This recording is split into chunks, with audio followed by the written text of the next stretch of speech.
In 1925, engineers built the original road on solid ground. By 1964, it became State Route 99. Today, it is sinking, not slowly, fast enough that bridges are cracking, fast enough that repairs can't keep up.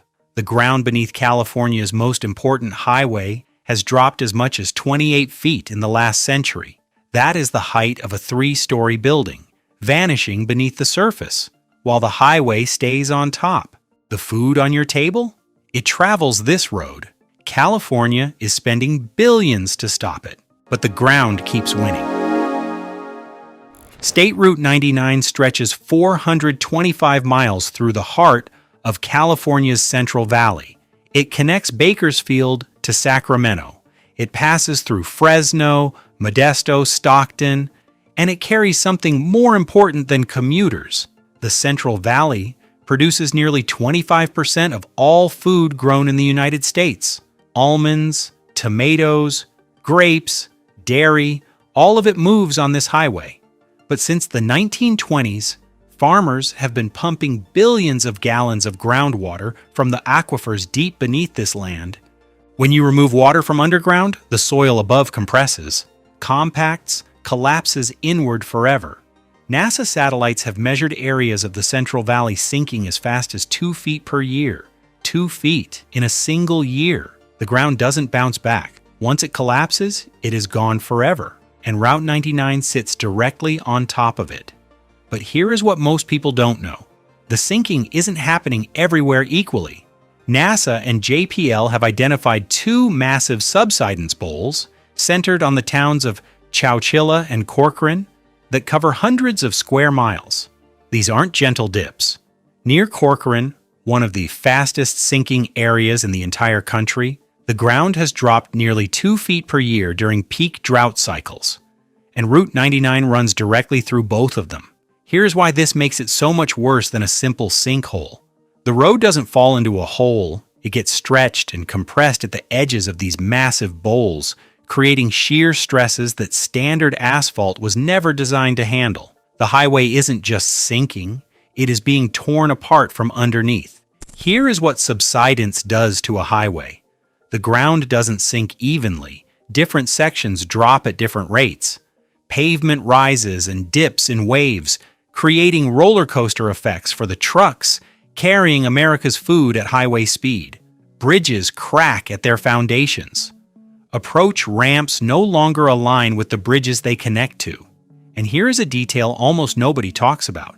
Subsidence reduces what engineers call freeboard, the clearance between a bridge and the water below it. As the ground sinks, bridges that were built safely above flood levels now sit dangerously close to the water. During high water events, floodwater runs directly into bridge structures that were never designed to handle it. A bridge designed to last 50 years becomes a flood hazard, not because it was built wrong, but because the ground beneath it kept moving after it was finished. And here is the most important thing to understand, the part that makes this crisis truly permanent. When you pump water from underground, the clay and silt particles that held the soil together collapse inward. The skeletal grain structure of the aquifer, the microscopic framework that gave the ground its strength, is destroyed forever. Even if California received record rainfall every year for a decade, that ground would never rise back up.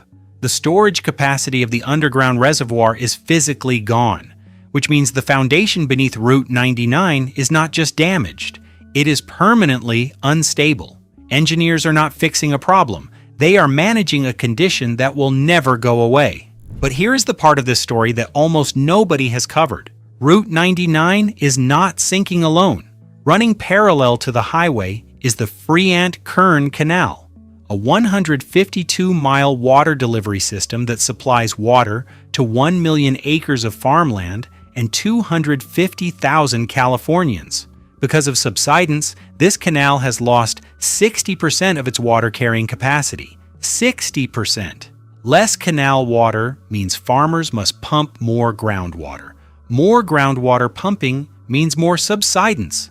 More subsidence means the canal loses more capacity, which means more pumping, which means more sinking, which means Route 99 keeps cracking. Engineers call it a feedback loop. Everyone else calls it a death spiral. California is spending $500 million just to repair 33 miles of this canal, not to fix the highway, not to stop the sinking, just to repair the canal that the sinking already destroyed.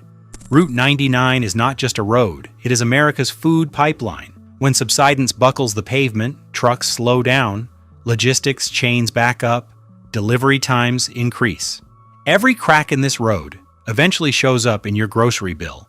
And the California Aqueduct, delivering water to 27 million Californians, faces the same threat.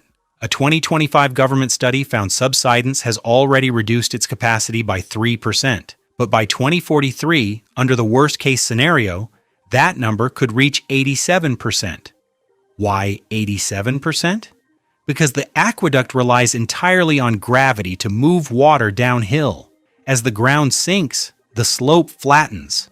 No slope means no flow. And you cannot pump water uphill without spending billions on electricity. California doesn't have. So how do you fix a road built on disappearing ground? California's engineers are fighting back with solutions that sound almost impossible. The first, geofoam blocks. Instead of rebuilding sunken embankments with heavy soil, engineers are replacing them with massive blocks of expanded polystyrene foam. Foam that is 100 times lighter than soil. Foam that doesn't compress. Foam that doesn't sink. The second, flexible pavement technology. New flexible pavement systems are designed to bend, to absorb movement without fracturing. Roads that move with the earth instead of fighting it. And the third, adjustable highway sections. Engineers are piloting segments that can be mechanically raised or lowered as the ground shifts beneath them, not science fiction. And coming to Route 99 sooner than you think. Here is where it gets uncomfortable. California is spending hundreds of millions every year just to keep Route 99 functional. Standard highways are designed for a 20 to 50-year pavement life. On Route 99, certain stretches require constant leveling and resurfacing every few years, just to keep the grade safe for high-speed traffic. This is not maintenance. This is a permanent tax paid by California's transportation budget on a problem that will never be solved. And here's the question. I want to know what you think in the comments. Farmers pumped this water for a century. The state knew about subsidence for decades. Now taxpayers are paying billions to fight a problem that can never actually be fixed. Is that acceptable? Before you answer, pause here for reality. You might hear people say, just stop growing almonds. Almonds use 10% of the water. The other 90% goes to hay, cattle, and vegetables. Or just import water. California already does, from the Colorado River. That river is also drying up. There is no easy villain here. No single crop to blame. No simple solution to demand. Just hard math, decades of decisions, and a bill that keeps getting bigger.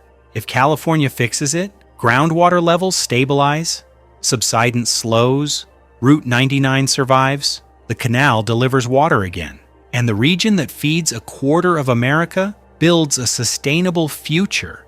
If it doesn't, the death spiral continues, the highway keeps cracking, the canal keeps losing capacity, the aquifer skeleton stays destroyed, and the Central Valley, the region that feeds America, slowly consumes itself. Route 99 is more than a highway. It is a warning of what happens when a nation takes its most critical resources for granted and ignores the consequences until the ground literally disappears beneath its feet.